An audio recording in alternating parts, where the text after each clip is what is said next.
ඔබ මේ අත්දැකීම ලැබුණේ කොහොමද කියලා හරියාකාරව දන්නවනම් පින්වතුනි ඔය විදියට ඔය ජීවිතේ ගත කරන්නේ නැහැ. ඔබ දන්නේ නැහැ ඔය අත්දැකීම ඔබට කොහොමද හම්බුනේ කියලා. පින්වතුනි මිනිස්සෙක් උපදින්නේ අම්මගේ බඩින් නෙමෙයි. ගොඩාක් මිනිස්සු හිතාගෙන ඉන්නේ මිනිස්සයා උපදින්නේ අම්මගේ බඩින් කියලා. අම්මටයි තාත්තටයි මිනිස්සෙක් උප්පද්දන්න බෑ. අම්මටයි තාත්තටයි පුළුවන් මිනිස්සෙකුට මස්ලේ කයක් අරන් දෙන්න විතරයි.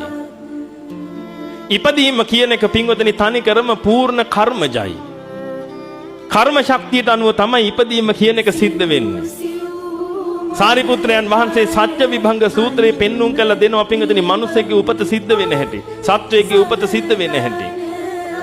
කතමං චාඋසෝ ජාති යා තේසං සත්තානං තම්හි තම්මි සත්තනිකායේ ජාති සංජාති ඔක්칸ති අබිනිබ්බති කන්දානම් පාතුබාවෝ ආයතනානම් පටිලාභෝ අයං උච්චතාවසෝ ජාති ජාති සංජාති ඔක්칸ති අබිනිබ්බති කන්දානම් පාතුබාවෝ ආයතනානම් පටිලාභෝ ඔන්න ඔය ටික උනාට පස්සේ තමයි පින්වතුනි ඔබ කියන්නේ ළමයා ඉපදුනා කියලා.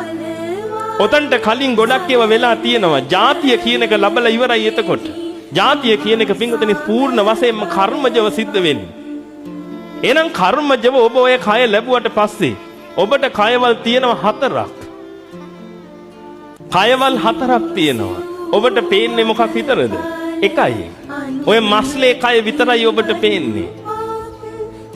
කර්මජ, චිත්තජ, ඍතුජ, ආහාරජ කියලා කයවල් 4ක් ඔබට තියෙනවා. ඒකෙන් කෑම දාන්න වැවෙන කය තමයි ඔය තියෙන්නේ. ඇති පදන් ගහකට පෝර දානවා වගේ තමයි දාන්න වැවෙනවා. ඔය ආහාරජ කය. මුලින්ම ඇති උනේ කර්මජ කය. ඒ කර්මජ කයයි චිත්තජ කයයි ඍතුජ කයයි කියන තුනත් එක්ක සියුම් වූ ආහාරජ කයක් ඉපදිලා පින්වතුනි සංජාතිකය කියන ගන්ධබ්බය මේ ලෝකෙ උපදිනවා. මේ ගන්ධබ්බ කියලා කිව්වේ පින්වතුනි මහායානිකයෝ කියන අන්තරාභවිකය හැම නෙමෙයි. තථාගතයන් වහන්සේ විවිධ සූත්‍රවල පෙන්වලා දෙනවා ගන්ධබ්බා ඔක්칸ති හොಂತಿ. ගන්ධබ්බයාගේ ඔක්칸තිය මව් කුසට සිද්ධ වෙන්න හැටි පෙන්눔 කරලා දෙනවා තථාගතයන් වහන්සේ. එහෙනම් හොද්දට කල්පනා කරගන්න පින්වතුනි ඔබගේ මේ පළමු උපත සිද්ධ වුණේ ඕන්න ඔය ආකාරයට පූර්ණ කර්මජව. ඔබ සංසාරේ කරගත්ත අනන්ත පුණ්‍ය ශක්තියක් ඇදිලා ඇවිදිලා. ඔබ මනුස්ස ගන්ධබ්බෙක් වුණා. පින්වතුනි මනුස්ස ගන්ධබ්බය කියන කෙනා ගන්ධබ්බ කියලා කියන්නේ ගන්ධෙහි එල්බගෙන ඉන්න නිසා.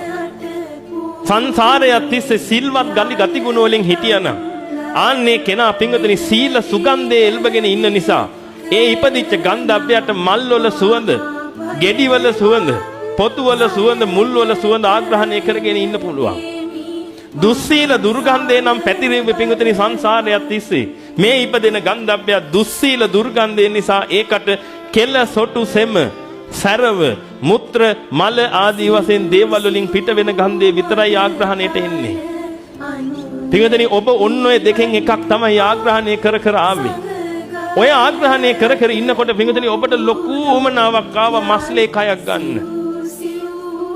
ඔය මස්ලේ කය ගන්න උමනා එනකොට පින්වතුනි කෝටි ගාණක් ගන්ධබ්බය මස්ලේ කය ගන්න බලාගෙන ඉන්නවා. කෝටි ගාණක් එකෙක් එහෙම නෙමෙයි. මේ කෝටි ගාණක් ගන්ධබ්බය මස්ලේ කය ගන්න බලාගෙන කාන්තාවක් පුරුෂෙක් එක්ක එකතු වෙන වෙලාවේ පින්වතුනි ගන්ධබ්බය ලක්ෂ ගාණක් මහා බලාපොරොත්තුවක් තියාගෙන එතනට එනවා.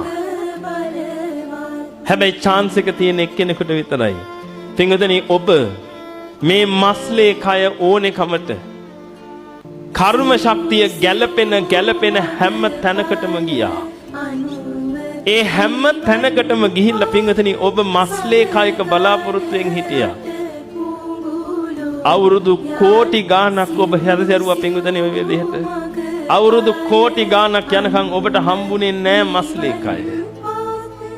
ඔබ ඇඬුවා. ඔබ වැළපුණා. බෙරිහන් දුන්නා.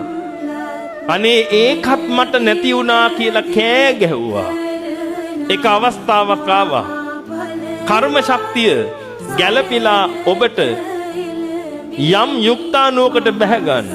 ඒ බැහැගත් මොහොතේම පින්වතුනි ඒ කර්ම ශක්තියේ විපරීතකම නිසා ඔබට ආ එළියට යන්න වුණා. නිගමන හිතලා බලන්න සමස්ත ලංකා තරඟයක් තිබිලා. ඒ තරඟෙට ඔබ මහා අමාරුවෙන් පුහුණු වෙලා ඔක්කොම කළා තරඟ කළා. විනිශ්චය දෙන වෙලාවේදී නිවේදකයා කියනවා මේ තරඟයේ ප්‍රථම ස්ථානය ඔබට හිමි කියලා. කොහොමද එන්න ප්‍රීතිය? ඔබ උඩ පයින්නවා කෑ ගහනවා. කෑ ගහලා ඔල්වරසන් දෙන ඔබගේ පිරිසත් එක්ක එකතු වෙලා. ඊට පස්සේ නිවේදකයා කියනවා සමා වෙන්න. වැරදීමක් සිද්ධ වුණේ ඔබ නෙමෙයි මේ පුද්ගලයා කියලා. ඔබට ඇඬෙන්නේ නැද්ද? ඔබ කෑ ගගහ අඬන්නේ නැද්ද? පින්වතුනි එහෙම වෙච්ච අවස්ථාවල් අනන්තයි අප්‍රමාණයි ඔබගේ ජීවිතේ. මේ එකක්වත් ඔබ දන්නේ නැහැ. අනන්තයි අප්‍රමාණයි. දවසක් මහා කාශ්‍යප මහ රහතන් වහන්සේ සත්වයාගේ චුති උප්පත්ති බල ඉන්නකොට ඉරිදීන් තථාගතයන් වහන්සේ ආලෝක ධාරාවක් නිකුත් කළා. කාශ්‍යප මහ රහතන් වහන්සේට කියනවලු කාශ්‍යපය ඔය ඔබ කරන එකෙන් ඔබ වෙහෙසටපත් වෙනවා විතරයි. බුදු කෙනෙකුට විතරයි ඔය කියන එක බලන්න පුළුවන් හරියට. අම්මම දන්නේ නැතුව මව් කුසට ඇවිදින්න ආපහු නිකුත් වෙන ගන්ධබ්බයන්ගේ ප්‍රමාණය කෙලවරක් නැහැ කියලා.